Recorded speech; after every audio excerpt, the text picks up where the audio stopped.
years ago, Okay. but I'm not used to wearing bifocals, so I don't wear bifocals. So Yeah. I'm not used to wearing bifocals, Yeah, so yeah, I don't yeah. wear bifocals. Yeah, they look futuristic. So, but I It's actually like wear being them. in a stadium. Mayor, his presentation. Okay. Benjamin, you ready? I am, yes. Okay. We're going to, excuse me. It's 7 o'clock. We want to welcome everyone that's here tonight, as well as those watching at home, to our December 12th study session. We have 3 items on our agenda tonight to cover and discuss. I'd like to start our meeting by acknowledging that the land on which we are gathered is the territory of the Ottawa and Chippewa peoples, who have stewarded this land throughout the generations. We thank you for your strength and resilience in protecting this land and inspiring us to uphold the responsibility to do the same. As we go through our meeting tonight, may we do so with respect, dignity, and patience, charity for us all, toward us all. So with that, we'll open it up with the roll call, please. Yes, Oh, good. Pledge of Allegiance. I got that before someone else did. Caught that one. I pledge allegiance to the flag of the United States of America and to the republic for which it stands, one nation, under God, indivisible, with liberty and justice for all. Roll call, please. Yes, good evening. Commissioner Walter, Here. Commissioner Werner, Here. Mayor Pro Tem Shamrow, Here. Commissioner Stanley, Here. Commissioner Treadwell, Here. Commissioner Wilson, and Mayor Lewis. Here. Okay, with that, announcements from the Assistant City Manager. Yes, thank you, Mayor. I do have a couple of announcements. One is that the Governmental Center will be closed December 23rd, December 26th, December 30, and January 2 for the Christmas and New Year holidays. Also, because we have shortage of people in our Treasury Department right now, we're going to be shortening the hours of accepting in-person payments through the end of the year. We'll be accepting payments in person from 10 a.m. to 4 p.m. through December 31st. Of course, you can still pay online or by mail at any time. Thank you. Announcements from the City Clerk, please.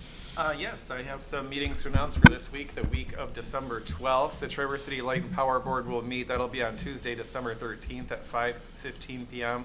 at their location at 1131 Hastings Street. The Board of Tax Review will meet on Tuesday, December 13th. That'll be at 1 p.m. in the training room, which is on the second floor of the Governmental Center. The City Commission, of course, is having a special meeting this Wednesday, which is December 14th at 7 p.m. And the purpose of that special meeting is to interview candidates for the upcoming vacancy on the City Commission with a likely appointment to occur that evening.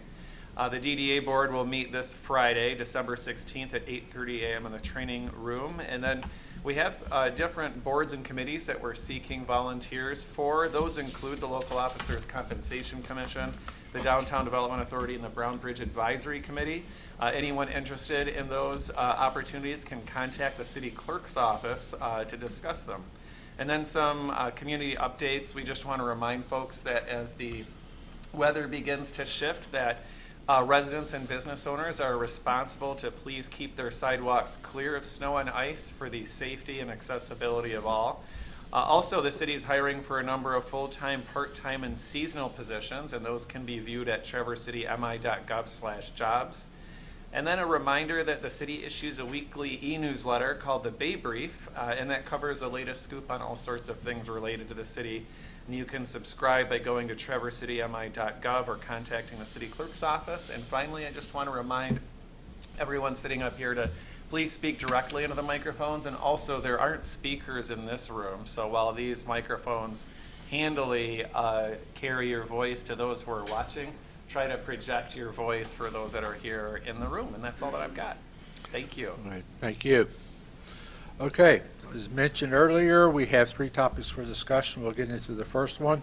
The first discussion is regarding Complete Streets Resolution and Complete Streets Policy development steps. This was first brought to us back in, what was it, October? Yeah, at an October 3rd meeting. It was asked to be put on a future study session that didn't happen at the time, but we thought it would, or in October. So it's back before us. You have the memo that's from the city manager, Marty Colburn, and he, of course, he's not with us tonight, of his meetings he had with the staff and the recommendations they have put forward. So with that, I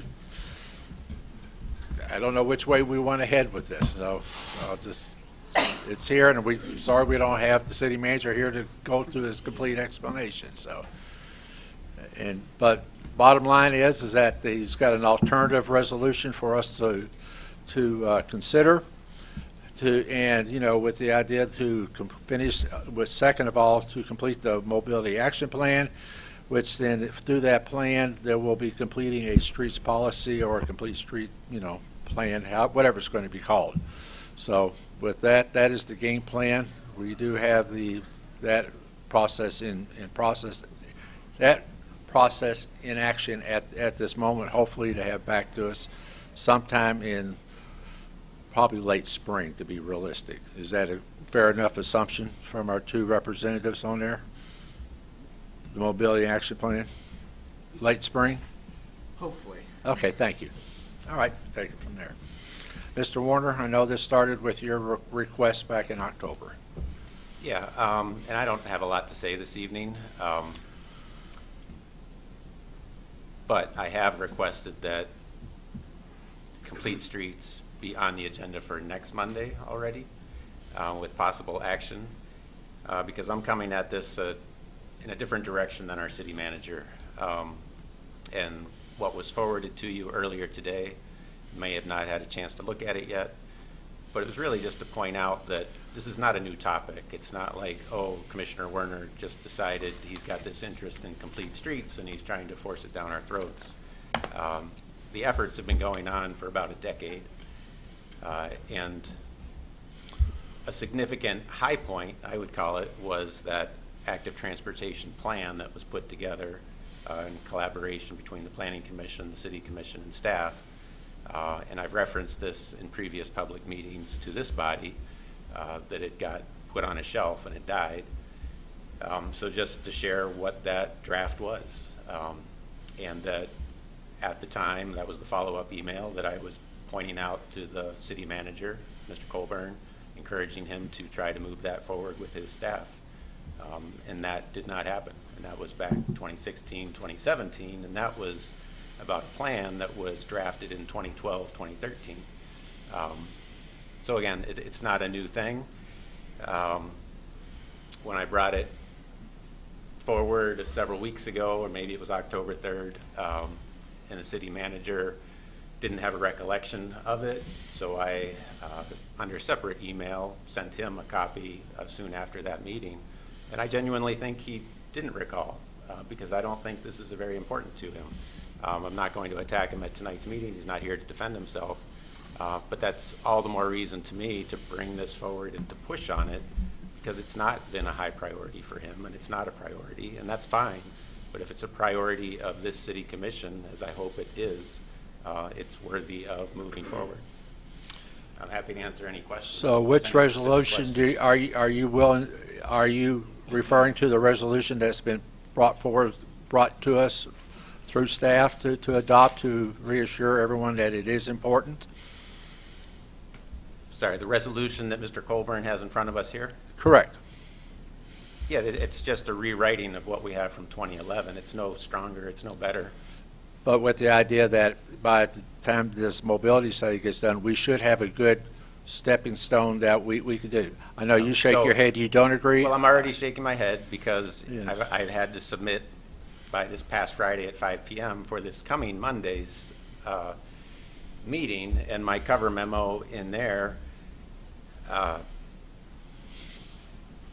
tried to include a sentence essentially getting to, at least in my belief system, I don't come up with a plan of what I want to do and then decide what my values are.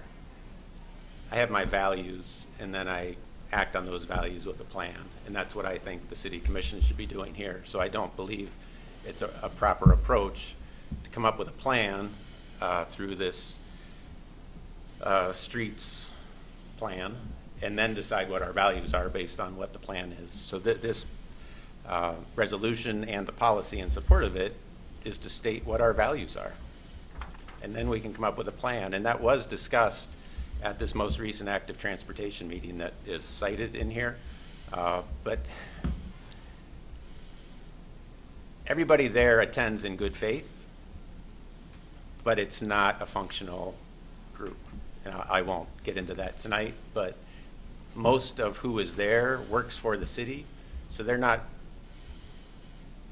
an uncomfortable spot to speak truth to power, to say something contradictory to Mr. Colburn.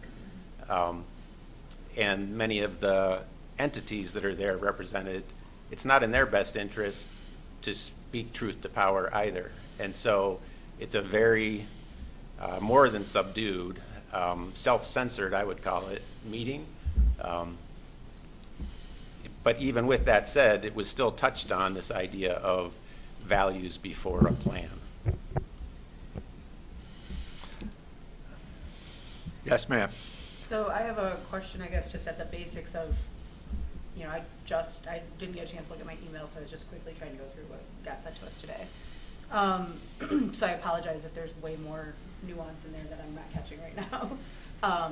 I guess my question to Commissioner Warner would be, to you, does this Complete Streets resolution, I know you said it's the same weak one that we had before. Is there a body here that you feel like you could add to and bulk up, or do you think it is a lost cause?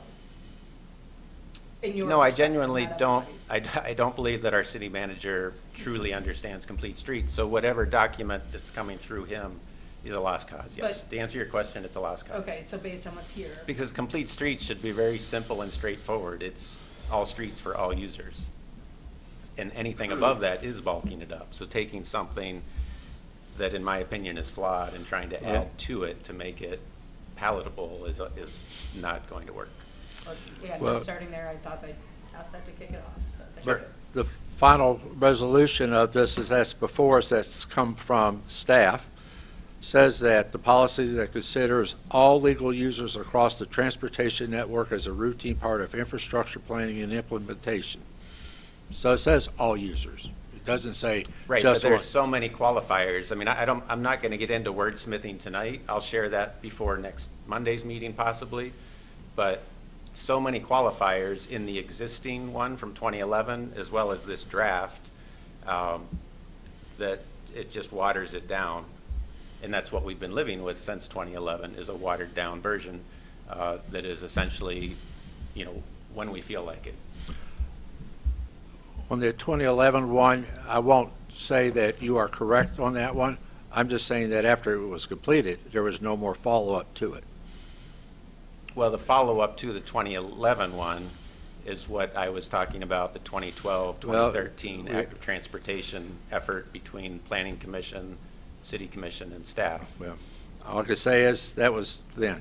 Yep.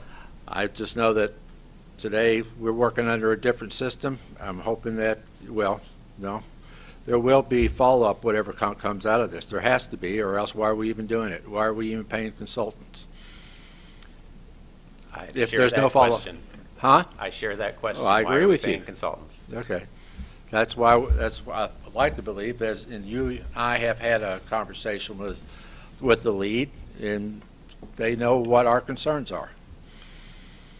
I believe they do. You and I can agree to disagree on that one. They might know our concerns, but we also know our concerns. I mean, this is in private industry where I've worked previously, it's a problem as well. You know, oftentimes your boss is more likely to believe the high-paid consultants you bring in than believe you, and they'll say the same thing. Well, we will see what Yeah. comes out. Okay. Yes, ma'am. A couple things. I apologize, I didn't read the emails that came through this afternoon either. And I'm not really following what you want to do with this, I guess, to be candid. If this resolution is coming to us here for discussion and consideration, but it sounds like, although it's coming from you, you don't like this. No, this one's So- not coming from me. This is coming from Mr. Colburn. As we directed, What's that? as we directed, for him to meet with staff and come back with how does this because what came before had not gone through staff or anybody else. Right, but I thought when we first talked about this in October that you were working with him on a new resolution. I reached out to him once and stopped in and met with him in his office, and prior to that, I shared some documents with him to help provide him some information on what complete streets are. We had a frank and positive conversation, but that was it. He never invited me back to discuss what he was drafting or what his staff was drafting, or to get any reaction or dialogue going about that. So where do you see this going from here? I see staff's recommendation for the order of, resolution, mobility plan, policy, but it sounds like from your perspective, and I'm asking you because you brought this to us, and I agree with that action, but I'm trying to understand where you think we go from here. Well, I've asked that it be on a week from tonight's agenda for possible action, returning to a version of the draft that I brought forward in October. Because again, So- to me, what's important is the values before a plan. What do we value? Okay. Yes, ma'am. So, just as clarification, because I tried to map out what you had provided against what the language was that was provided by the city manager. And so, and please correct me if I'm seeing this incorrectly, that the resolution that you put forward tie bars it immediately to also the policy that you put forward. Is that correct? Correct. And then in the drafting of that policy, who, if anyone else, was involved with putting that policy together? I used what I forwarded to all of you previously. Let me pull it up here. Smart Growth America. I forwarded the link. I used the Smart Growth America sites and the various cities that they reference in there with the best, in their view, the best policies out there to cobble together the draft that I have. So what would be in front of us next week would be the draft of the resolution that you put forward as well as that policy. Correct. Okay, thank you for the clarification. Okay. But I also believe that this option also should be put out there because that's what we were requested. Yes, no? Seems to make sense to have them. Have them both discussed out at there. that same meeting. Okay. I think we're pretty clear where we're going to be. I do not disagree with some of the actions that were taken over 10 years ago, but this is 2022. We've got a game plan, or hopefully a game plan that I have high hopes that some very constructive suggestions will come from that for us to proceed forward. I don't necessarily agree with the ideas of power, but I'll leave that to all of your individual opinions. So, I did have one last quick Yeah. question, as I've forgotten as far back as October at this point on minutia. Is an adoption of any kind of complete streets resolution required as part of the mobility plan, or is that something that came out of our discussions and is now on the list? I think it was part of, from what I understand, it was part of what we requested moving forward to have a Okay. document from Complete Streets, But- or whatever it's going to be called. But I guess what I'm asking is, we could not pass either this resolution nor Commissioner Werner's, and the mobility plan is going to continue going forward. That is Yes. correct. Okay, thank you. Yeah, well, that is the third option, to do nothing, and still something's going to come out whenever the work is completed. For us to review, beat up, change, do whatever we feel like we need to be doing. Yeah, that's what I'm curious about when we Okay. get into next week. At least that's what I see. Yes, ma'am. And as, excuse me, as a member of the Mobility Action Plan Committee, along with Commissioner Treadwell, I would just want to add that we do have very robust discussions. The topic of complete streets and what that framework and network will look like in our particular community is a major topic of that, including actual tactics and approaches that could be much more adapted into a policy, and ways of approaching those kinds of projects moving forward.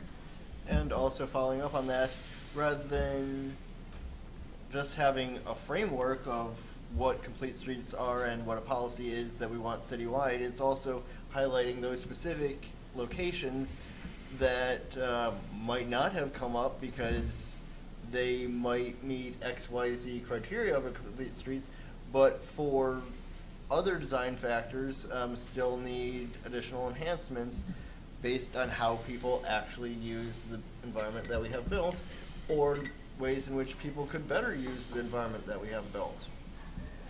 Okay.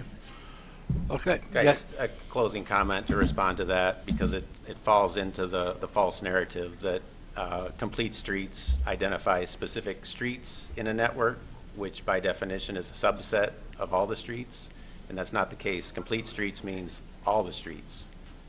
Every street is part of the complete streets.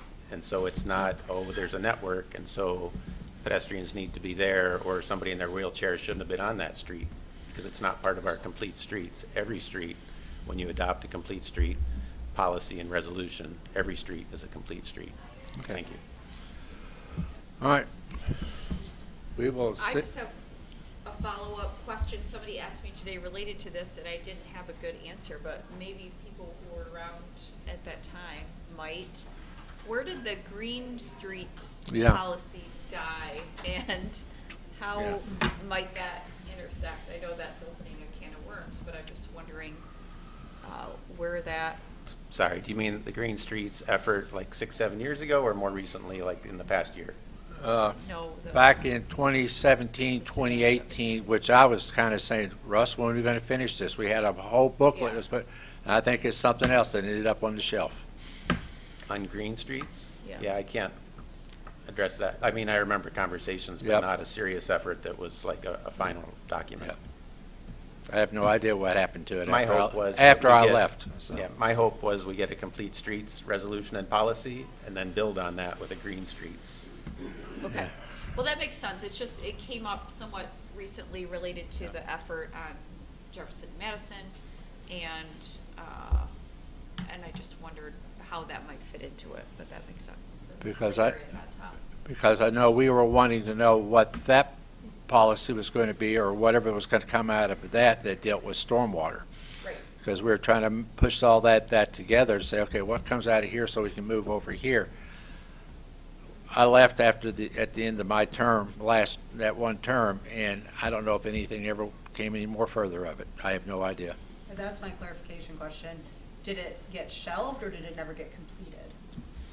The Green Streets? What's- Green Streets? Yes. I I don't think I've got Don't. it completed. Well, we can find that answer. I don't know enough about that. Can we, And it's, at this point, I think what you guys are hitting on, that there's larger discussions happening, but that'll come out of next week and following weeks and the studies, but I think that would be interesting to bring back up.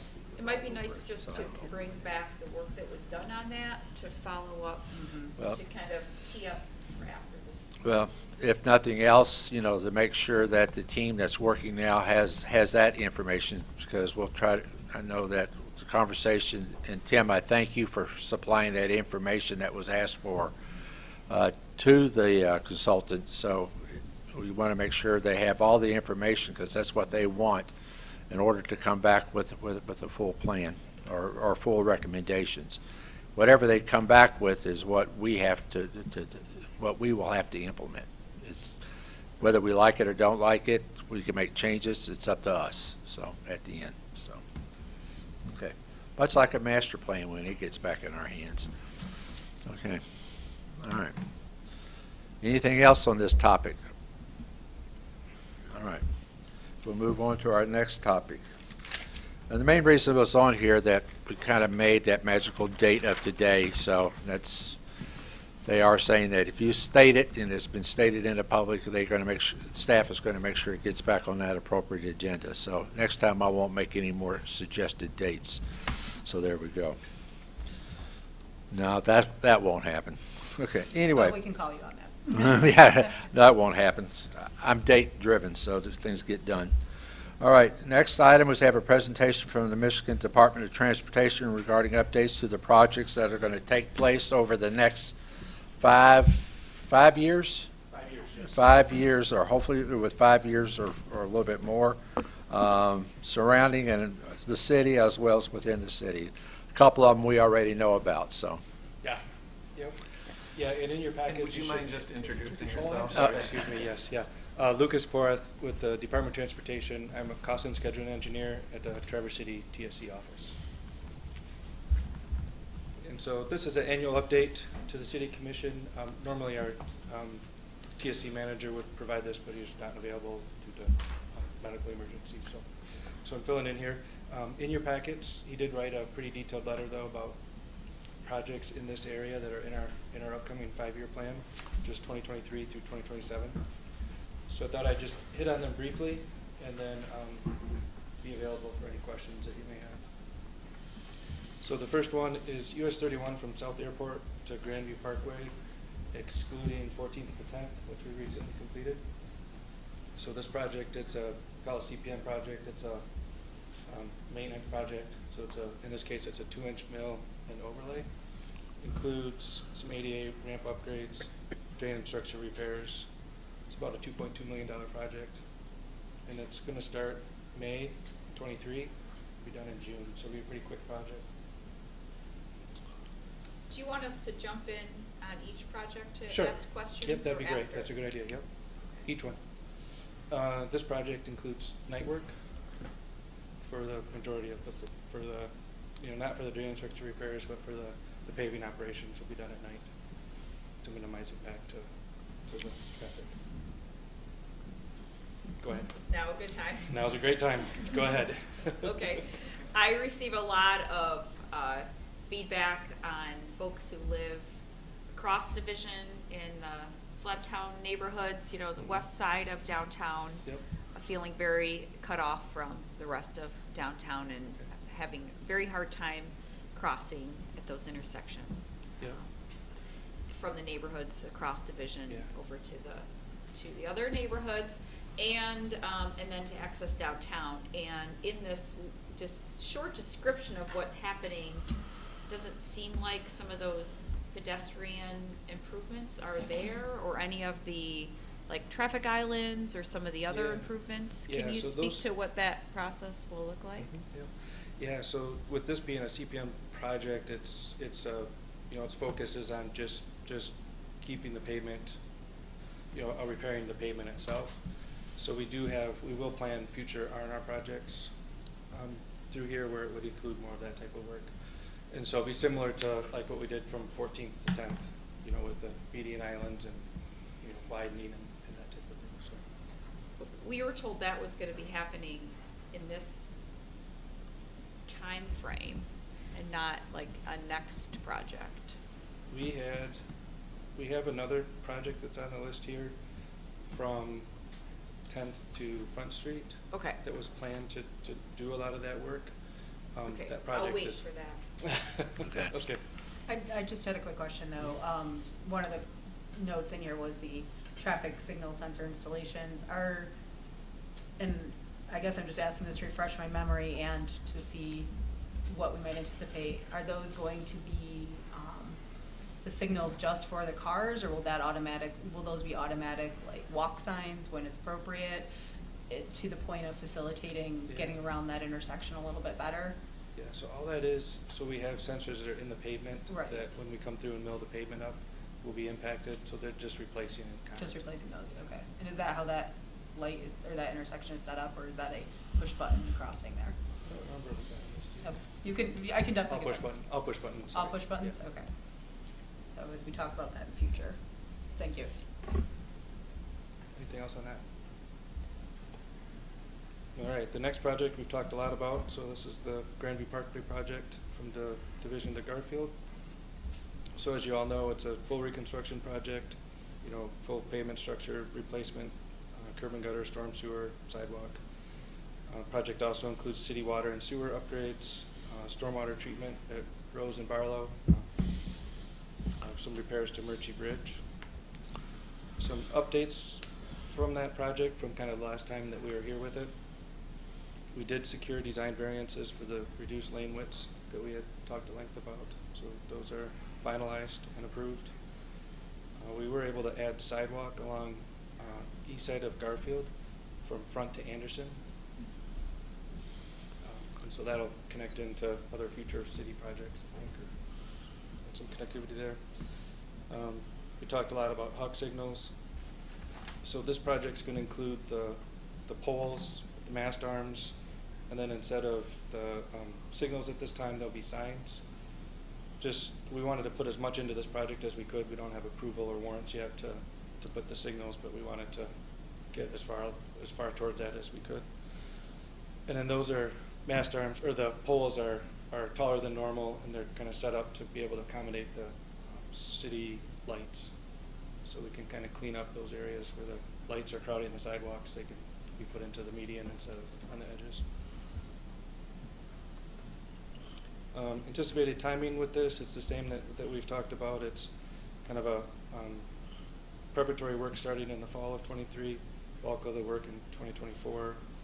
The first segment's going to be from Front Street to Garfield, and that section will include a detour of westbound traffic on 8th and Railroad.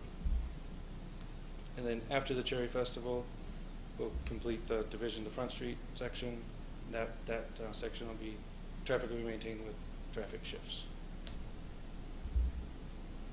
Any questions on that one? Yes? Yeah, it came up again recently, related to some of the detours that will be happening during this time, especially impacting the neighborhoods kind of at the base of the peninsula, around the high school, Yep. and some other pedestrian improvements that might coincide with that. But I don't really see that as part of this. Yeah, one area that we talked about a lot was Eastern. There's no sidewalk on Right. a little segment of Eastern there. We don't have that included. You know, there's a few reasons. We're not changing. There's no pedestrian detours. We're not making any changes to pedestrian traffic. There'll be more vehicles, but we have a 3-way stop sign at Milliken and Eastern, so the traffic should be very slow or stopped. And we don't have a good connection to 37. So if we put that piece in, we don't have facilities yet on 37 kind of to receive them. That's another project on the list, and we hope to make improvements there, but not before this project.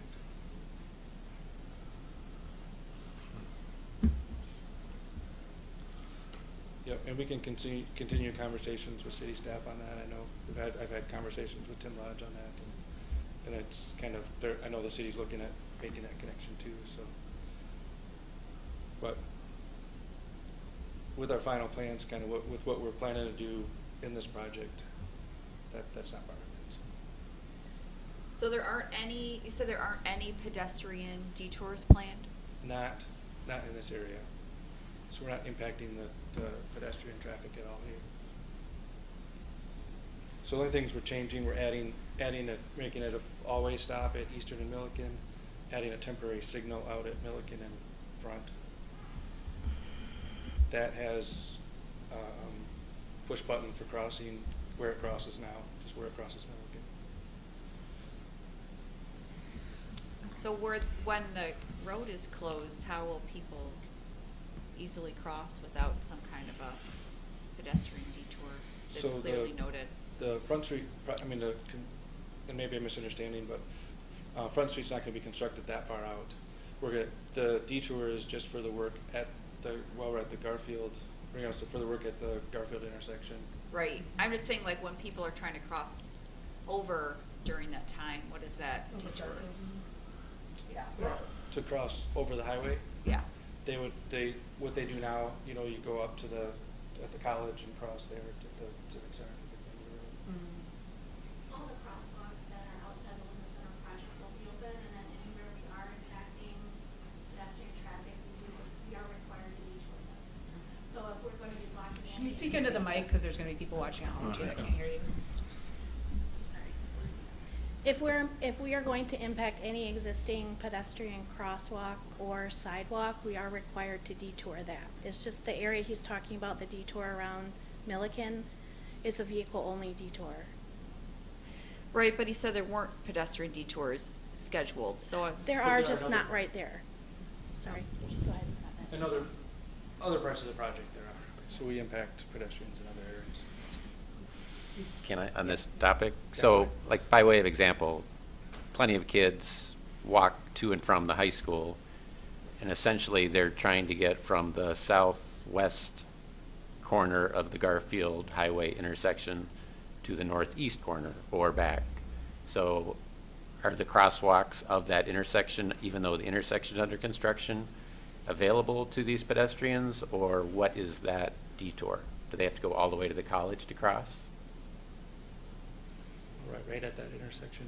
Yeah, any impacts there will be short-lived, and I apologize, I don't recall. And that's fine, but that's the level of detail, like, people use that on a daily basis. Mhm, And yep. then along the same lines, there are, I believe, at least 2 crosswalks on Milliken. So while you don't need a pedestrian detour, you're adding significant traffic to Milliken, and there are pedestrians, a lot of students, Yeah. trying to cross. For sure, yeah. Playing Frogger already, and we as a city could already do better there. Yep. But with increased vehicles, everybody coming off the peninsula in the morning when it's still dark, and we haven't provided adequate pedestrian lighting, Right. it's an accident waiting to happen, or a Yeah. disaster waiting to happen. So we do have a 3-way stop at Milliken and Eastern, so we expect that will help some, and I agree that there's definitely warrants to want But to it's do more like at the there. end of Anderson, lots of kids cross at the end of Anderson, crossing Milliken to get to the high school or back. And there's a marked painted crosswalk. And so I'll be advocating, unless MDOT comes up with some, your own solution, I'll be advocating through the city that we put up our stop for pedestrian signs at that crosswalk and any other crosswalks. And I believe there's another one between Anderson and Eastern, I'm not sure. There is. But we need to have signs for pedestrian safety. Yeah. Again, unless you folks come up with some better solution. And that, Commissioner Warner, before you spoke, looked over because I was about to speak, and that was one of the things I was gonna say. So any help you guys can help with in that sense, I understand that Milliken in front isn't a super well-crossed versus the light at Fair. Yeah. But as we're talking about on Milliken, right around the high school there, we can put our stop when Yep, people are yep. present, but if there's extra that you can add, brighter, flashier, and maybe more, Okay. less ignorable, Yeah. that would be very much appreciated as Okay, part of good. that. We'd really appreciate, we'd All like right, we'll to look see into some it. more about that. Okay, we'll look into that. We have talked with city staff about, there will be, we'll be working cooperatively through the construction. We'll look for, as it goes, things will pop up that we will need to deal with, and so we're anticipating that. We have extra quantities of a lot of traffic control kind of items that we can, So- use during construction as we need to, Yeah. so.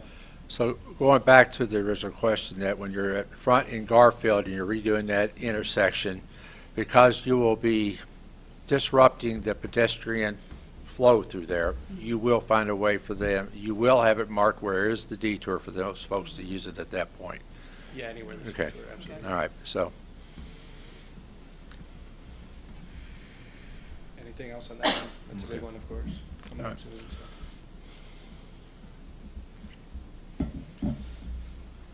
Okay, the next project, it's M72 from Bugai/Gray Road to Bay Street.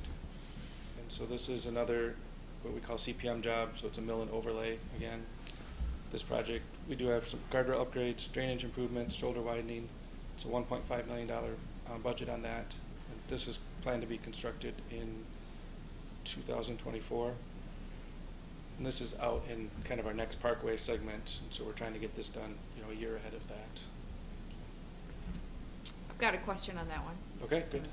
Shoot. Is it about the same? Yeah, Morgan Farms. go ahead. Okay, so we've talked about this before and have been waiting for the time when this section was going to be Okay, redone. We have great need for pedestrian access from the Morgan Farms development to this Bay Street intersection to like the Tom's corner, right? Yep, That yep. 72 and 22 intersection. And we've always been told that that's impossible, that's MDOT right-of-way there on the north side of M72, that section that goes to Morgan Farms. See. There's no, the sidewalk Yeah. sort of ends right at Yeah, Tom's there. okay, yeah, and yeah. doesn't continue to Yep. development that's part of the city, although it's in Leelanau County. Yep. And it is seeing more and more growth, and there's some new like apartments that are going in there as well. Mhm. And how can we get a sidewalk to go in there? We've actually talked about that a little bit with the not being able to get all the way up there, but with our other total reconstruct project that we're doing from Division to Cherry Bend. Yeah. You know, at least considering what's wanted up in that direction to make sure that we're building things out towards it. Yeah. This particular project, and it's a capital preventative maintenance. It's the funding is pretty limited to supposed to focus just on the pavement condition. You know, doing things to extend the pavement life. This particular one, we ended up doing a bit of guardrail and taking care of a couple other things on this one, minor things, and we had to go. You kind of have to go through had to get special approval to do anything outside of the mill and So fill how of do the we pavement. do that? How do we get that special approval? I mean, we've been talking about this for years. Yeah. So, we, of course, when we have an R&R project, that's a time where we're able to do more. Until then, we'd be happy to assist with planning and looking at great things to do with grants and things. I think your next project, which is the M72 west of M31 Division Street, which is also to Cherry Bend Road, that's the big one, right? That's a big one, yeah. Is So that there's- when we start talking about sidewalks going up 72? No, because that No. doesn't That's include. Well, that. anything can be talked Yeah, about, whether so it can the or limits not. of this project, take us up past just up around Tom's, the driveway to Tom's, and so we certainly wanted everything within that footprint. We want to do to accommodate what would be wanted in the to extend into the future. Well, if I can ask Yeah. about the Gray Road, part of what we've discussed, I think, that maybe is causing a little, I won't say miscommunication, cross-communication, is that these would be, because that part of Leelanau is the city sidewalks.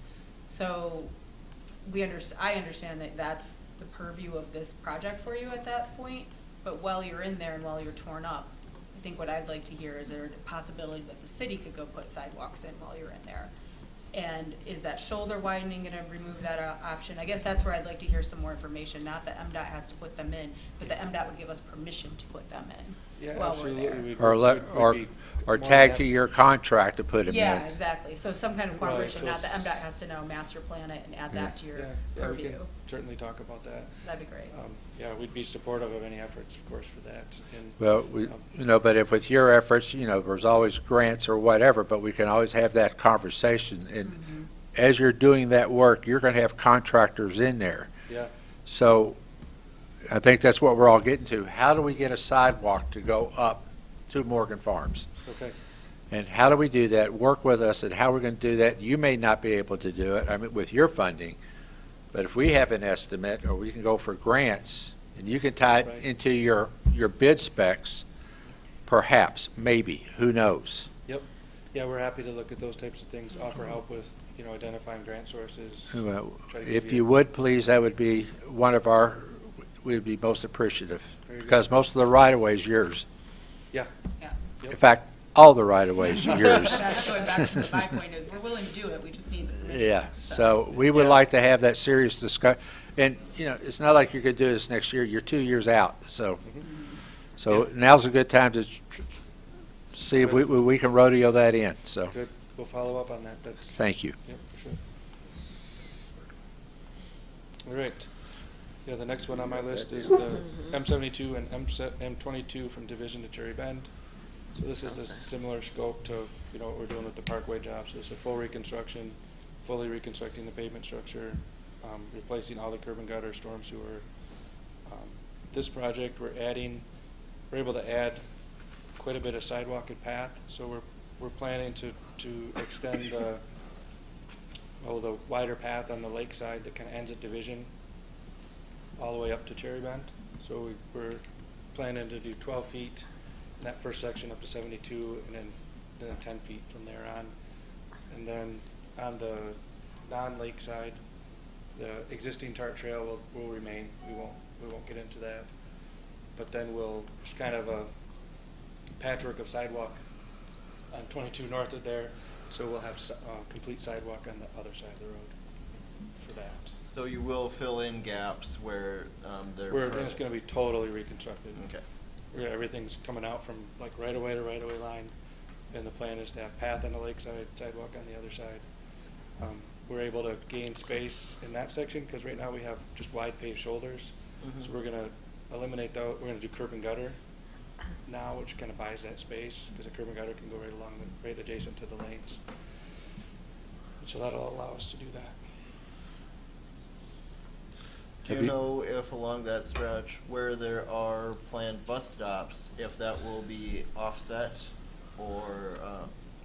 We talked from- about that a lot already, and right now, we're early in design, so our consultants are getting close to base plan submittal, but prior to that, they've been directed to, they're looking for places to fit those in, and we've had a couple of meetings with. Yeah, that's certainly an option where With you do Beta. have wide shoulders like this, and you don't need to push an existing curb and gutter out further to allow that. Yeah, so with the new project, our curb and gutter will be tight, Mhm. but we're looking for places where we can provide a more substantial bus stop facility. So I expect we'll make good improvements there with that.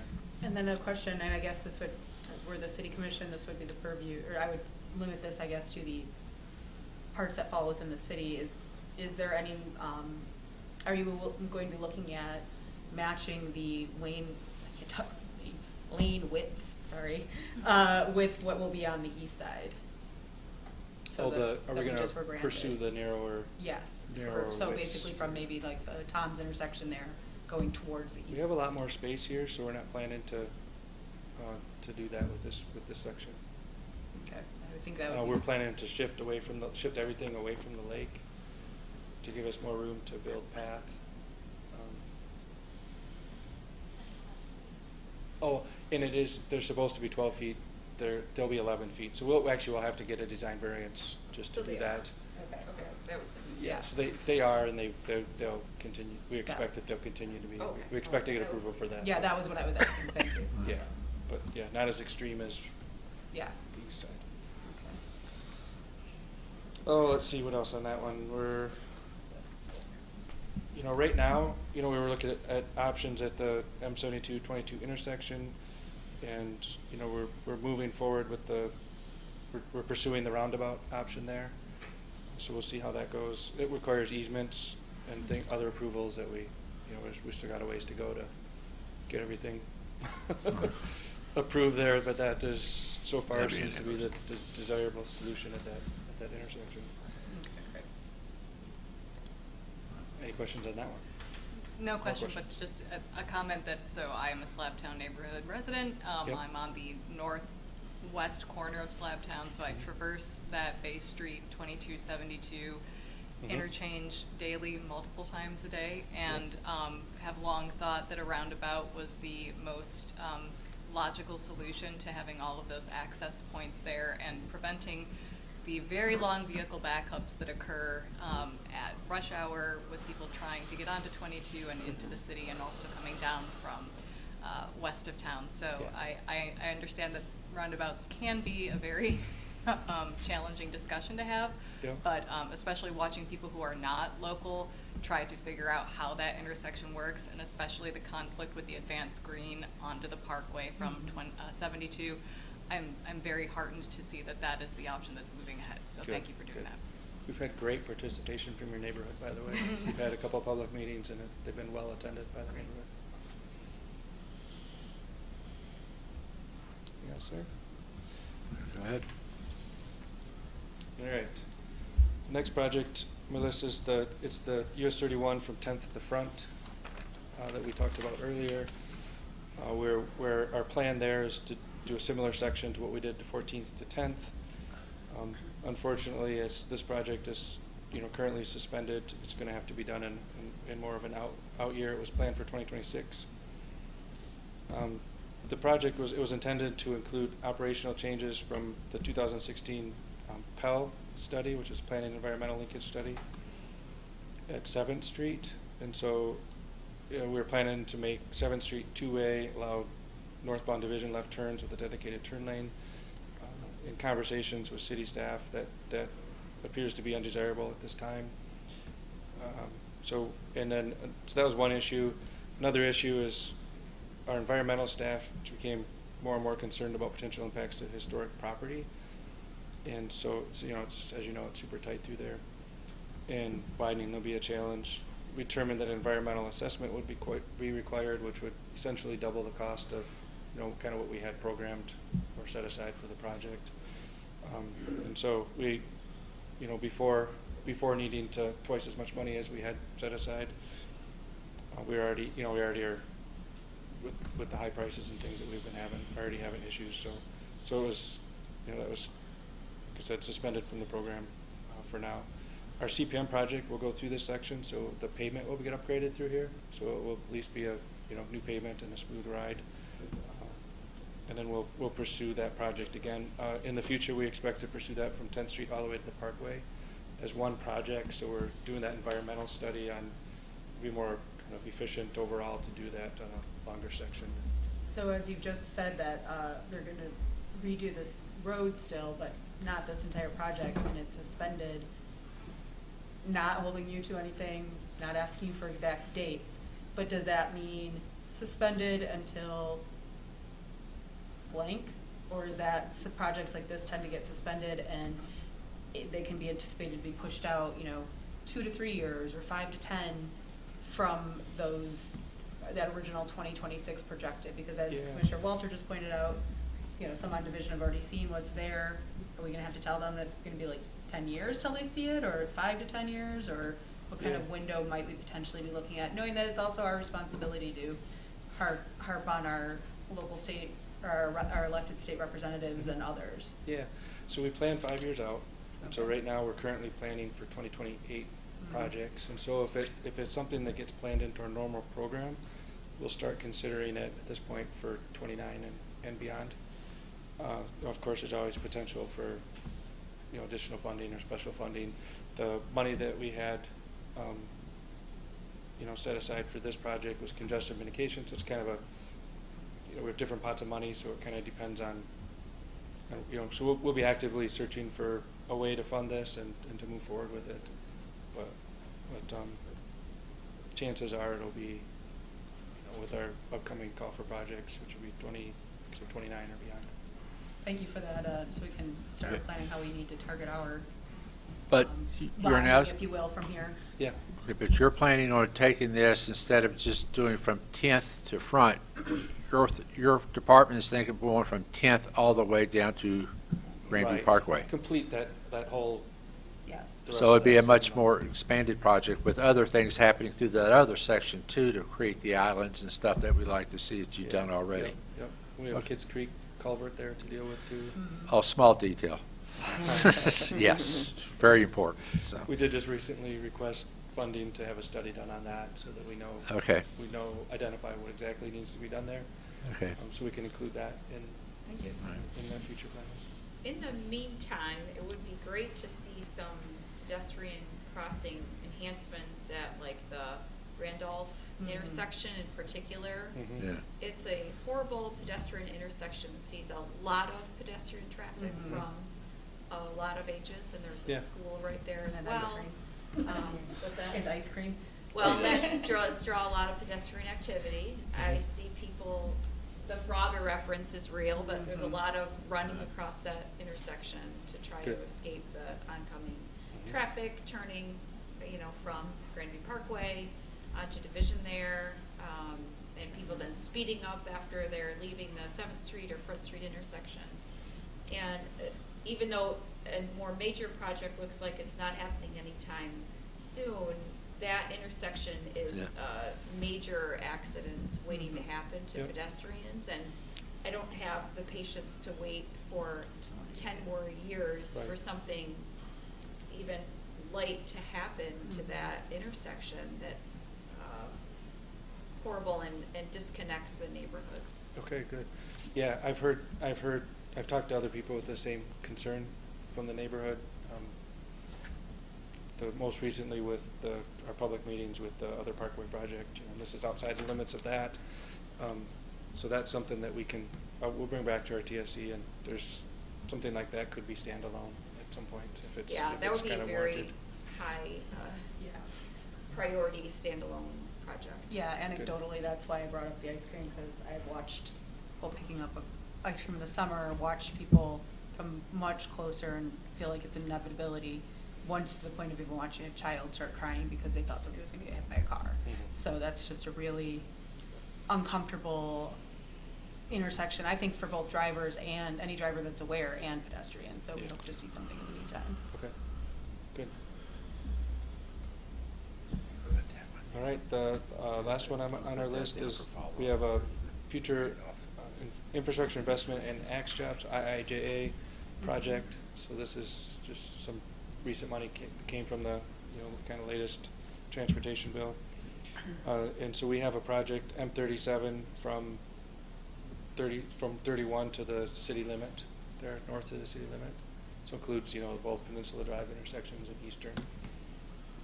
What currently we have funding just for design on that.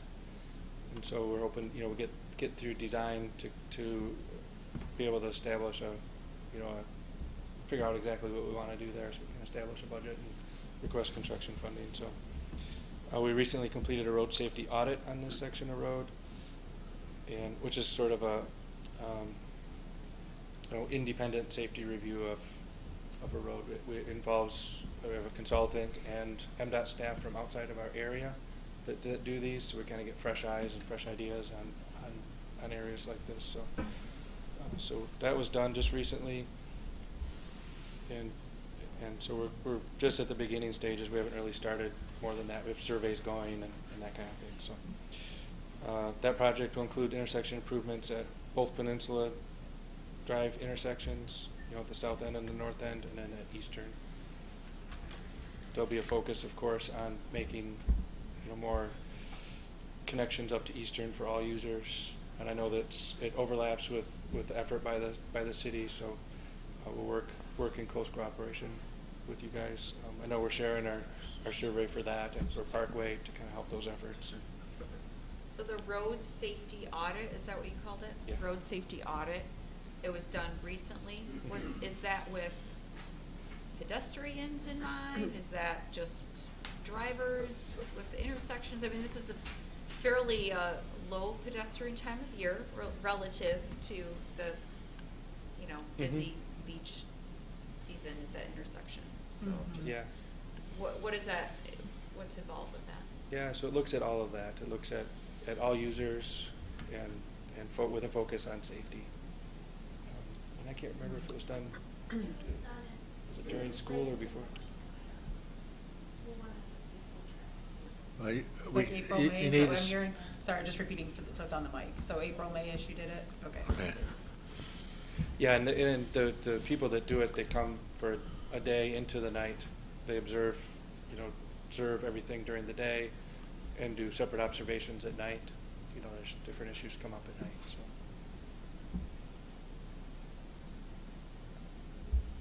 that project, we'll get through design on that, and then we'll work it into construction funding, kind of work it into the cycle as soon as we When, can.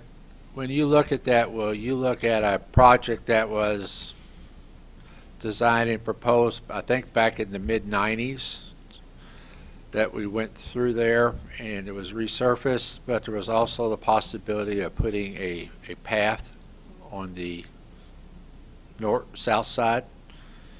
You may want to dig that back up again. Okay, I haven't seen that, so thank you. It was way back when. Okay. At the time, the folks along there didn't want it, but, Okay. What do you mean, south side of, what do you? yeah, refer the to? south side of that whole stretch. Peninsula Drive. Peninsula Drive? Uh-huh. Okay. I'm talking of going up M31, 37, going up Center Road. There was a plan to have a path going through. That would be the south side of the road, because there wasn't any room on the north side to put a path all the way up through On the there. center 37. And it was rejected by the neighborhood. Good. The Yeah, east side up to Eastern is what we're talking he's talking I about. call it the north side. Here's the lake. Here's, Opposite the You're lake. talking about like 30. Opposite the water. 37 Center, that part. Yeah. Yeah. not the Peninsula Not Drive from Eastern. here to here. Oh. No, not that Yeah, one. that's, I Okay. think everybody was Yeah. a little. This was all MDOT, yeah. You may want to try to go back and find that and see what happens. Okay. I was excited that we were able to make that connection. We worked with the church there, and they were very cooperative Yeah. and allowing us to, because we didn't have enough right of way to put that sidewalk, so to allow that to go in. Okay. We at least get to Anderson now. Okay, So, okay. But yeah, anyway, you we'll may be want to looking let, for ways to keep going. you go back and find, Good. you'll be able to So find. in the design phase right now, or there are plans, or there's funding for the design, is that where There's, we there's are? funding for the design. The survey has started, the design has not started. We are gonna have a consultant on that, but we haven't even entered into that contract yet.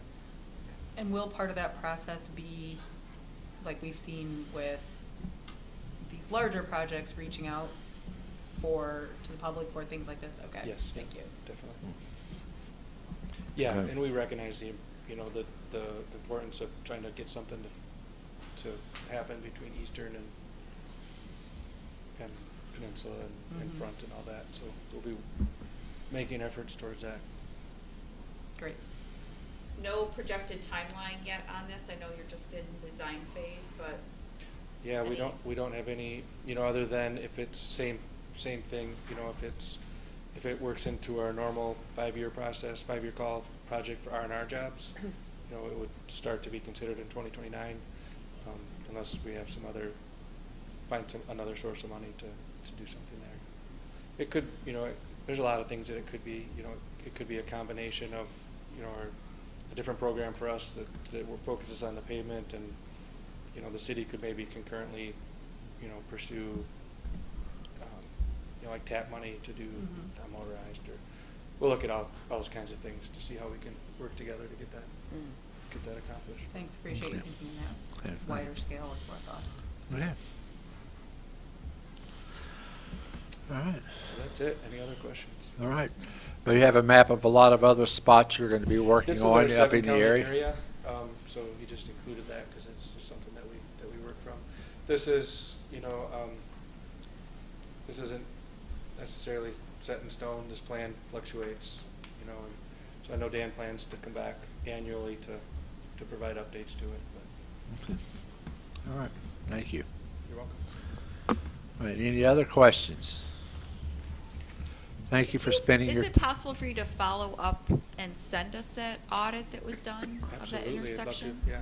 Okay, thank you. We send it to Send it to the city clerk if you would. city clerk in Michigan too. Okay, very good. I will do that. Thank you. Okay. Mhm. That's fine. All right, thank you. All right, thanks. All right, thank you for your time. Okay. All right.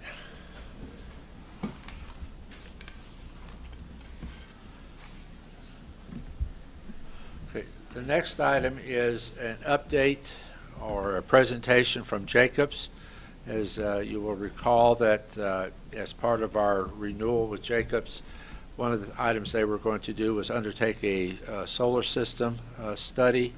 Or, that's what I'm calling it. It's something probably better than that. It's probably not. So, but anyway, so update the 2016 solar study developed by a contractor. So Jacob representatives are here. I will just turn it over to them to take off. First, you got to listen to me for just a couple seconds or minutes. Art Krieger, Director of Utilities with the city. Just a little bit more background is, yes, they've been working Jacobs. The value add for the 10-year contract was a solar study of city facilities. Particularly, they looked at the wastewater treatment plant site. It's limited in footprint size, but there's rooftop areas available. And they also looked at the Keystone Road property over by River Road as a potential site for solar. And the focus tonight is really on the wastewater plant site. Marty is pursuing potential grants or funding for options for that other site over at the River Road and Keystone area. And he's talking to Light and Power about that as well. So there may be a potential for a project over there, but it's in a different state of the one we're looking at, focusing on tonight at the wastewater plant. So the goal is just to provide you with information on the wastewater solar project. We're looking to make a grant application for this project. It's a tight time frame, but it would be to the Michigan Public Service Commission. And planning to bring a proposal to you next meeting already to consider an out-of-scope agreement for Jacobs Assistance to make an application, a complete application for the project at the wastewater plant. So with that, I'd like to just introduce Mark Huggard. He's project manager with Jacobs, and we'll go from there. Thank you. Good evening, Mark Huggard with Jacobs, project engineer at the wastewater treatment facility in Traverse City. I just wanted to introduce our senior project engineer and renewable energy expert, Mr. Jack Whittier. Jack has traveled to be here tonight to review our presentation that was first presented at our innovation workshop this last fall. He's going to recap that presentation and then touch on the funding sources and then answer any questions and stuff you guys may have. A little background on Mr. Whittier. He's worked in the renewable energy power sector for his entire career with a focus on development and implementation of infrastructure projects for private and public sector clients. This includes working with executives, electric utilities, municipalities, and multilateral financial institutions, both domestically and internationally. Jack possesses a in-depth expertise in strategic business planning, program management, project development, financial analysis, market assessments, and technology characterization. He's led numerous teams in the assessment of potential investments, leading to development of many projects around the world. His work also covers feasibility studies, project development, due diligence, project financing, master planning, regulatory analysis, risk assessment, and project development. And with that said, let Jack take over. Hi, I am Jack Whittier, and it's my pleasure to be here. I see we're a collegial bunch, so please interrupt me at any point. But if you got a question, I'd be happy to answer it. I'm going to move along this, and we'll see how I drive. So we have, I think you've seen a good bit of this previously, and I'm not going to repeat PV fundamentals and all that. No. So I'm going to drop down a number of slides here to what I believe is where I'm starting tonight. I might have zipped right by it. So here's where, I don't know where that is on your package because the screen in front of me doesn't show that, but I can wait for you to catch up, or I can just keep on going to keep us on track going. here. Go ahead. Okay. So we did do the analysis on the site, and we have an estimate of how much electricity the site uses. And nobody likes to hear this, but you've got really cheap electricity. I mean, I'm sure you pay your bills, and I understand the wastewater treatment plant's got a large portion of the municipal budget, but that's cheap electricity on an international scale. So let's just keep that in mind. That I'm even here talking to you about PV is a phenomena of just where the market's gone. PV is the least cost production technology today, and so we're able to talk to people with 8-cent electricity. So it's a viable discussion, and it's an economic discussion. So it's interesting to be here. We did do the analysis. We came out and an engineer site walked the location, came up with about 434 kW of DC, 361 AC of modules on the roofs. A variety of roofs. Maybe you've already seen that image. I do have the image coming up. And running some simulation models to come up with roughly 500 megawatt hours a year, 10% of annual consumption. Not a bad number with that very limited site. You've got number of huge pumps there. You've got a lot of demand, your energy intensity is high. So we're never going to be net zero on the site with PV. You just don't have the land area, nor do you have the solar radiation area. I mean, you know your northern climate, so we've got a 10% solution with solar here. As we said earlier, this is part of a different study and self-financed, put up the money. We're going to talk about this 576. It's a little bit of an awkward number in front of you right now, but it's roughly an 18-year payback if you played the game all by yourself. So I'm going to dwell into that 576 number, 576 number right now. Penny, sharp-eyed Penny, was in a discussion with us this morning or this afternoon and said, "Hey, what's that all about?" It's really almost a $900,000 project. When you we've done some subsequent analysis. You'll see another slide coming up. It's about $23,000. This 576 nets out all the tax benefits. So that's what 576 is actually a good number to use, but it's not the right way. It's an awkward way for me to put it to you, but this is a presentation I'm working from, so bear with me. So that's where we are. And I'd be glad to answer any questions about that. So here, again, initially we did some scenarios for the city. We came in with a third party, Jacobs entering into a PPA type of agreement versus the Traverse City coming in and running it on their own. But we've got the same CapEx, annual operating costs, about $10,000 a year. We did the simple payback. And then we do the LCOE, the levelized cost of electricity calculation. Incredibly useful tool for calculating on a comparative basis what electricity would cost, in this case from PV, versus maybe your grid purchase, maybe some other technology that might be producing. This is not an investment metric. This is a comparative metric, so let's just keep that in mind. But LCOE is where you want to start this conversation, and you can see your LCOE at 8.8 cents compares really favorably to your purchase price for electricity from the utility. So we know we're in the right ballpark here, which is really remarkable considering all the climatic conditions that you got here. So we've got the 20-year situation, and we go on a little bit more. We do a few more numbers.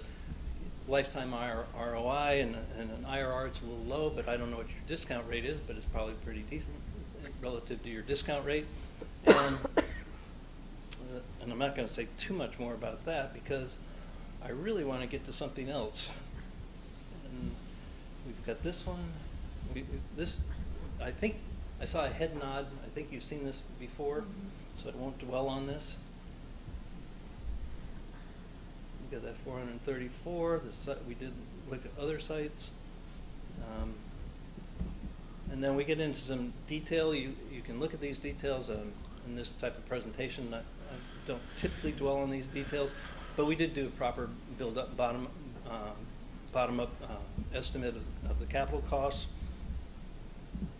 But this is where it gets interesting for you, and it's really why I'm here today. It's the state of Michigan, Public Service Commission has a grant opportunity that you can apply for as a public institution.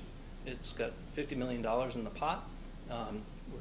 My suggestion is you apply for 100% financing, roughly $900,000, and own this system yourself, having the state of Michigan pay for it. We write the proposal for you, and hopefully we win, and you have a fully designed system installed. Typically, a contract these days comes, if you work with an EPC contractor, you get an O&M agreement for 2 to 5 years, depending on how you structure your contract, and then you take it over as you maintain it after that. So that's really why I'm here, is to encourage you to go forward and apply for this grant, because $50 million doesn't come along a lot, and there's another thing here that's really important here. The Inflation Reduction Act changed the tax landscape for solar investors and the whole renewable community. It used to be you had to put together complicated project structures to capture all the tax benefits, whether it was the investment tax credit, the accelerated depreciation tax benefit. And so as a municipality, you had to team with a private firm who could capture the tax benefits and somehow pass them over to you. And you get these complicated PPP type structures, and You don't have to do that anymore.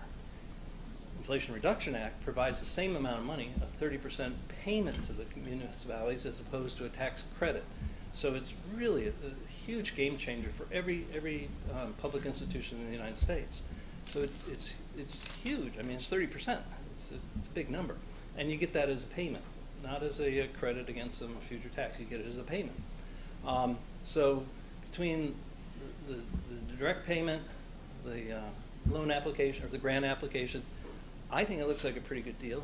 It'll be competitive. I mean, $50 million is going to attract a lot of people in Michigan, but it is $50 million. We're going to go for 1/50 of this, roughly. So let's keep that in mind. And hopefully we write a good proposal and get with your permission, and get a favorable decision. I'm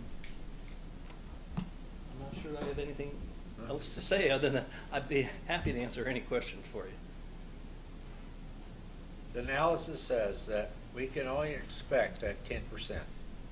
No matter what we do, this is it. At that site, I mean, At that particular site, what we Right. have at the wastewater plant. Mhm. You just don't have much land. No, there's not. By design. Right. So, okay. And to apply for this, what's the game plan? I mean, Jacobs will include as part of scope the required analysis for the grant application. You already completed that? Tell me the three things the 3 bullet points, explain them. Perhaps you say that. The city will consider matching funds. Jacobs will include as part. Jacobs, you're going to bring us a proposal to prepare a grant application for the cost of $45,000, or are you going to absorb the $45,000? What's the game? No, we bring the proposal to do that at the next Okay. next commission meeting. Yeah. And that, the $45,000 cost was an estimate at the time this was put together, so the cost is a little bit higher than that, but we'll only be charging as the time and effort is incurred towards that. Okay. And that includes the stud that Jack can actually probably speak to this better, but the studies that would be involved for the grant application process as well. Yeah. Elaborate on that. Sure. The state of Michigan put kind of an academic RFP out. They required you to do some modeling. I think there are 3 different models you have to use to comply with the proposal, and we do that modeling. There's an economic development model, there's a carbon emissions reduction model, and there's some, it's called GREET, I can't remember it. But anyways, there are these 3 models, plus a societal cost test and the total resource cost benefit analysis. So we'd do all that as part of the application. That's all part of the $45,000? That's correct. Okay. And we'd work with your grant writer, we'd put a formal proposal together. It's prescriptive, the RFP is prescriptive, so we would follow that and do our best to write a good one. Okay. There's a constraint, I mean, we would have said it, but it's January 6th, it's due. Yeah.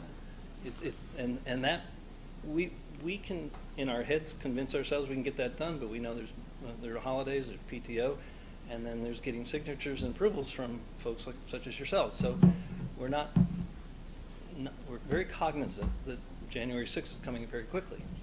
Okay. So next Monday's, I think, going to be an important time. Okay. Tim, you had a question? Yeah, and it might require Art, but what's the status of the conversations with Light and Power as far as all of this goes?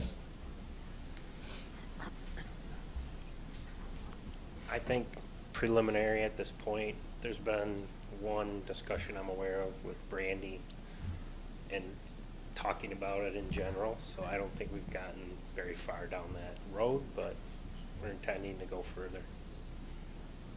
I guess my concern is with that January 6th date, and this is partly for our commission's benefit, that Light and Power, on behalf of the city as a whole, increased their share through MPPA, Michigan Public Power Association, for buying into a large downstate solar project. So it was purchased through intermediaries, but on our behalf, and we're obligated, and our city attorney can speak to that, but we're obligated to be purchasing that power for the benefit of the city to reach our 100% renewable goal, and we have.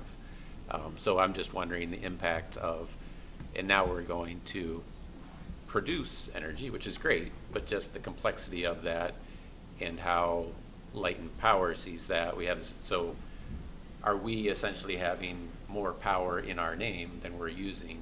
And now essentially Light & Power needs to sign a PPA with us as the city proper, and they have to be willing to buy it.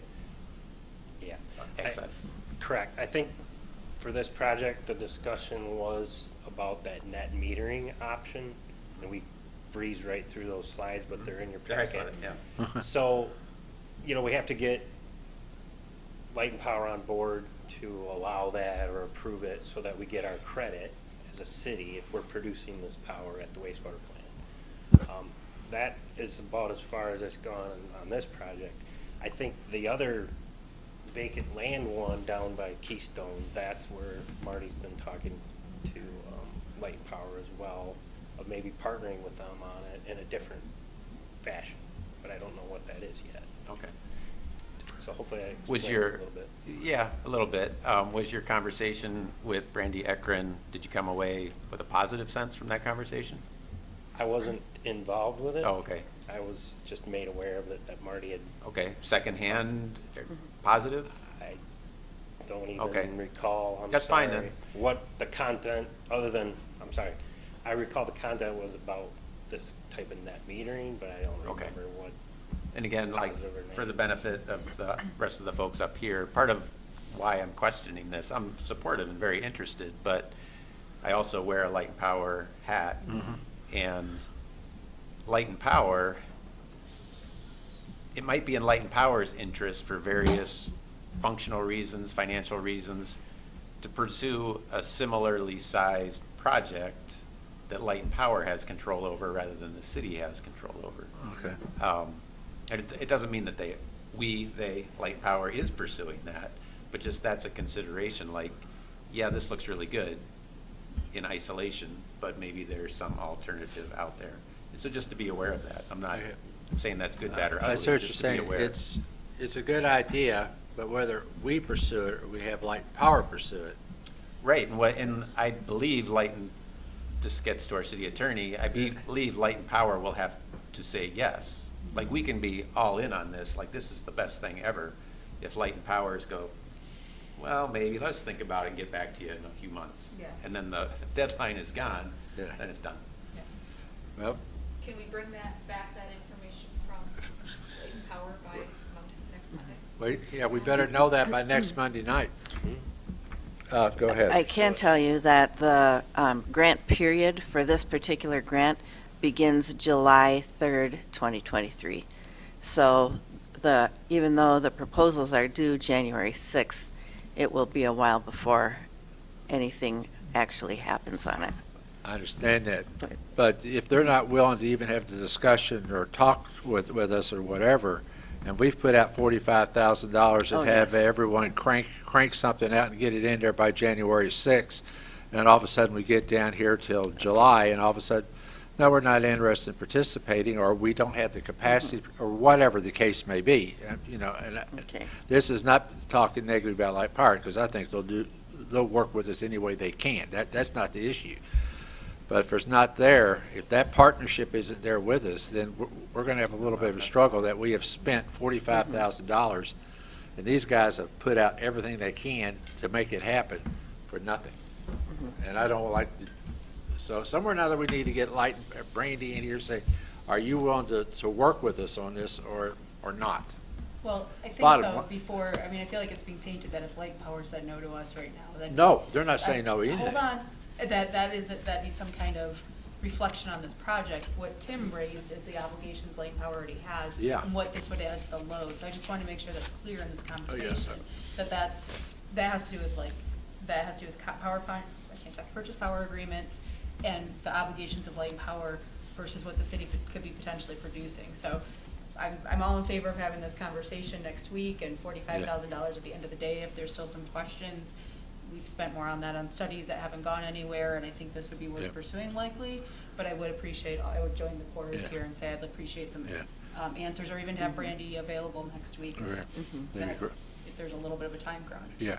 No, Light and Power has been a great partner in getting us to where we are now. In fact, I remember when it was a while back, they came to us and said, here's this opportunity. What do you think? They pursued it, and we, yeah, go. We're ready. Because it met the goal of the city that we were trying to accomplish. So it was a huge step. I just don't want to get out there on our side and Light and Power, like Tim says, it may be better if we help get this and they're the bosses of this instead of we're the bosses. I don't know, whichever way, so, because it's going to be important. I'd rather know now if the capacity is there to handle it or whatever, so. I do want to clarify that the energy produced from the solar array would be consumed within the plant and not provided back to the utility, just to make that. make sure Yeah, clear. and that's great, but even with that, just balance of load and such, and. Yeah, let's make sure everybody's on the same page. Yeah, just And the I do know complexity. the presentation was given to Jacob Hardy, I believe it was. As the Thank you, Treasurer City that's Manager. encouraging, That's good. thank you. Yep. Thank you. I think it's great. Yeah. So since we have Jacobs here, and we don't always drag you to a Monday night meeting, a little off the topic of this, but it's not off the topic, it's tangential to the topic. We've talked in the past about the methane that's produced at the plant and potentially trying to capture that. Is that something that you all are still looking into? Is there Yes. any kind of progress on that, or is there anything we need to do to move that forward? Nothing for you to do at this time, Okay. but we are moving forward with that. We're one of the other. So there were many value adds within that contract. This is one that we jumped on to get going right away. But the other one is the digester gas reuse study. We actually met with some DTE representatives today to kind of discuss what options there are out there for our biogas. And we'll be moving forward with a digester gas reuse study to find the best fit for the plant there with its footprint and the amount of gas we produce and such. So. And going off that same point, getting this on-site solar wouldn't cut us out from subsequent grant cycles that could look at using gas for additional on-site generation. Right. To my knowledge, no, but I'll probably better question for Jack. No, He says don't no. do that. They don't usually make you pick your renewable energies or try to cap energy reduction. You're usually pretty open on that. Yeah, good to hear. All right. Good. Thank you very much. Appreciate it. Thank All you. right, we'll see you next Monday. All right. All right, we've completed our discussion items. I'm going to open this up for public comment. Mr. Meritat, would you please state the rules for public comment? Sure. Anyone wishing to address the commission, please step up to the podium and do that. And if you do address the commission, please give us your name, address, indicate if you're a city resident, non-city resident, or city business owner. We have a 3-minute time allotment. When your time has elapsed, the timer will beep, and we ask that all language be respectful to everyone. Anyone wish to address the commission? Okay, yeah, please come forward to the podium so folks can hear you even at home. This is general public comment? Yes. Yep, general public comment, any topic. Hello, my name is Justin Reed, Traverse City, Michigan. I'm a resident. So my address is 638 Kaiser Drive, apartment 1B. And I've been at previous city commissions. I know I've talked about the topic about the reconstruction of Grandview Parkway. And my topic discusses the funding mechanism about anything with any U.S. highway, and that is great that lobbying, asking our state about holding them accountable, and I'll keep on stating this is MDOT can come with the design features, but that money pot that they get is from the Federal Highways Administration.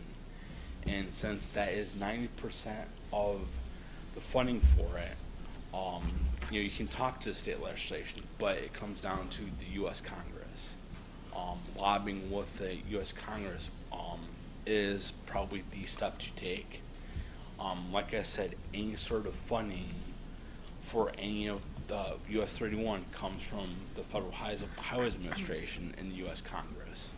And it kind of sucks that, yes, the Randolph Street, the pedestrian safety that is through that corridor, is a hazard, but to my compliments is MDOT can try to do anything with that, as far as any design, but it comes back to the approval of the Federal Highways Administration, because since it is a U.S. highway, MDOT can take steps, but those steps are only warranted by what the U.S. Highways and the Federal Highways Administration says.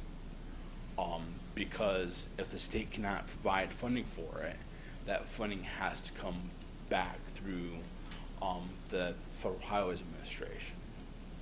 So, to that point on how MDOT's infallible for all of this is, I'll keep on, like I said, I will just remind the City Commission and whoever's listening is that it is a Federal Highways Administration that deals with any sort of approval, that deals with any money that comes in through all of this, unless the state does not have any money for that.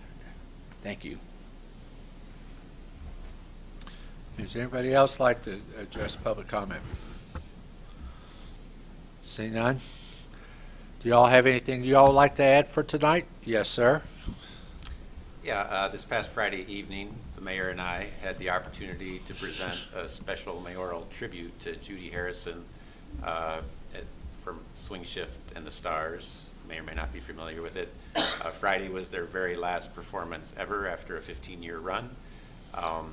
And in honoring Judy Harrison, part of what was in the proclamation that we read was she, with her organization, has raised over $4.3 million over these 15 years for local nonprofits and benefited a total of 122 nonprofit organizations in our area. Thank you, Timothy. Thank you. It was great fun. So anyway, okay. With that, anybody else? Yes, ma'am. I have two things, totally unrelated. One is I find it hard to meet with it being so straight in a row. I can't see my fellow commissioners. I can see your lovely faces, which is great.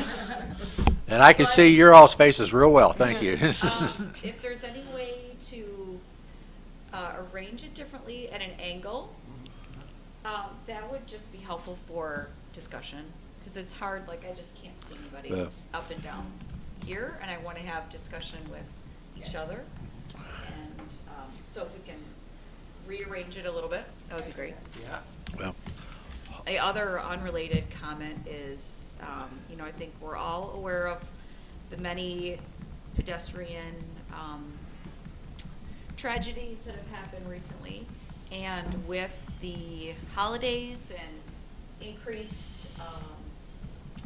parties and gatherings, I think, and even more distracted driving than usual.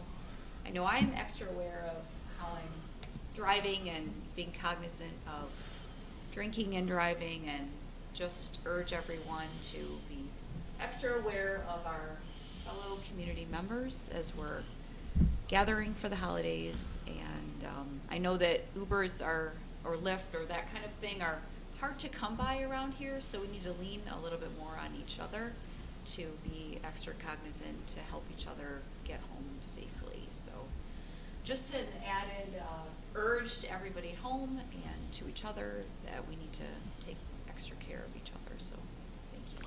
thank you. Hopefully next Monday night will be our last meeting in this room, if everything goes as planned for that room. So we'll try to get this set up for next week. So. Okay. Meeting Wednesday. Huh? Oh, yeah, we do have a meeting Wednesday night. Never mind, let's get them back in the, okay. But that one's more of, okay, anyway. So remind, we'll be back here Wednesday night, 7 o'clock, weather dependent, I guess. I don't know, we'll see. No, Jinxing we'll be it. here. Huh? We'll be here? Yes. You will? Okay. All right, take care. All right, okay. On 2 feet of snow, dumping 1 hour, yeah, we'll still be here, yes. All right, thank you. I'll canoe here through that. Yeah, okay. With that, unless y'all want to stay, you are more than welcome to, but this meeting's adjourned.